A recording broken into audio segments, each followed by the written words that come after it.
पालघर जिल्ह्यामध्ये झालेल्या मुसळधार पावसाचा सर्वाधिक फटका डहाणू एसटी आगाराला बसलेला आहे। सलग 3 दिवस पुराच्या पाण्याच्या विळख्यात राहिलेल्या आगारात मोठ्या प्रमाणावरती नुकसान झालंय।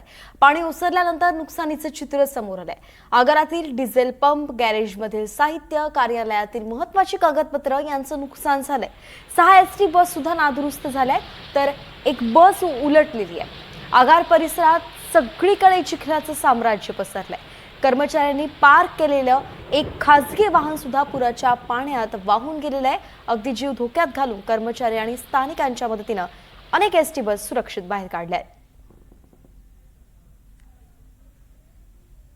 तर डहाणू आगाराच्या झालेल्या या नुकसानीचा आढावा घेतलाय आमचे प्रतिनिधी मनोज सातवी यांनी।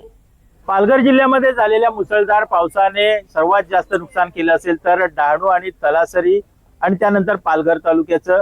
सध्या मी डहाणू तालुक्यातल्या डहाणू शहरामध्ये आहे आणि या ठिकाणी बस डेपोमध्ये मोठ्या प्रमाणात पाणी भरलं होतं। अनेक वाहनं आहेत ती वाहून देखील गेलेली आहेत। त्याचप्रमाणे हा एसटी डेपोचा पेट्रोल पंप आहे।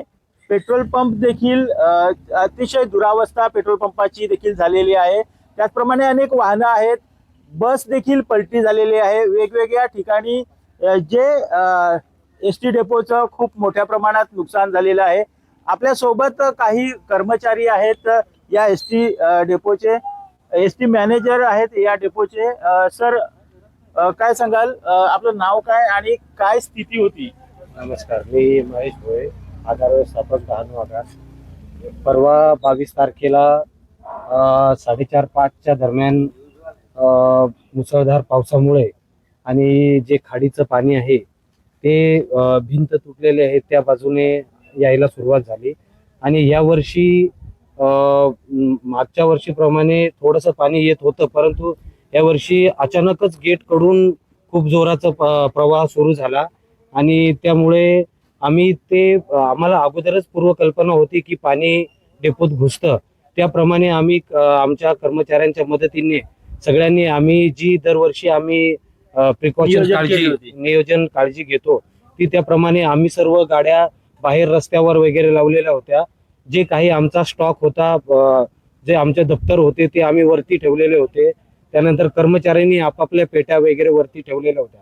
त्यामुळे म्हणजे त्याबाबत एवढं नुकसान झालं नाही, परंतु गाड्यांचं मात्र ज्या गाड्या आतमध्ये होत्या त्याच्या फिल्टरमध्ये पाणी गेलेलं आहे, डिझेलमध्ये पाणी गेलेलं आहे, इंजिनमध्ये पाणी गेलेलं आहे आणि आमचा जो डिझेल पंप होता त्यामध्ये जी जमीन अंतर्गत साठा आहे त्याच्यामध्ये जवळपास 1,500 ते 2,000 लिटर पाणी गेलेलं आहे।